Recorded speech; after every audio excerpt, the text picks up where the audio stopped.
Sarvamanthan news महाराष्ट्रामध्ये आपलं स्वागत. पाहूयात आजच्या टॉप 10 हेडलाईन्स. नगर परिषद आणि नगरपंचायतीचा निकाल 21 डिसेंबरला जाहीर होणार. हायकोर्टाच्या नागपूर खंडपीठाचा मोठा निर्णय.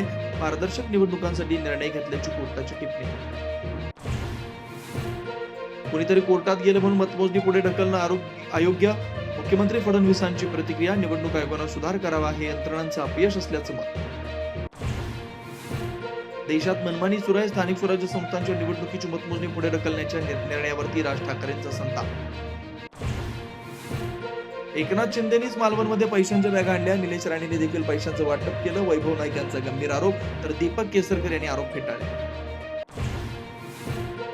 राज्यात ठिकठिकाणी मतदान केंद्रांच्या बाहेर बोगस मतदानाचा आरोप करत विरोधी कार्यकर्त्यांची कुठे शाब्दिक बाचाबाची तर कुठे कार्यकर्त्यांमध्ये हाणामारी.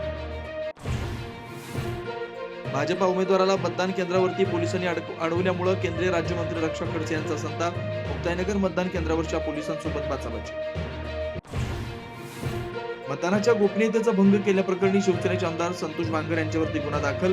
निवडणूक आयोगानं देखील या प्रकरणाची दखल घेत चौकशी करण्याचे दिले निर्देश. निवडणूक अधिकाऱ्यांवरती देखील कारवाईची शक्यता.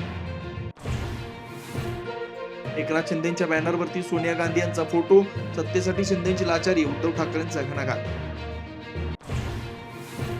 कोतवाडी अष्टविनायक नगर येथील मुलीची छेडछाड करणाऱ्या नराधमाला महिलांनी दिला चोप. नराधम पोलिसांच्या ताब्यात. एर्ले इथं झालेल्या अपघातात एक ठार.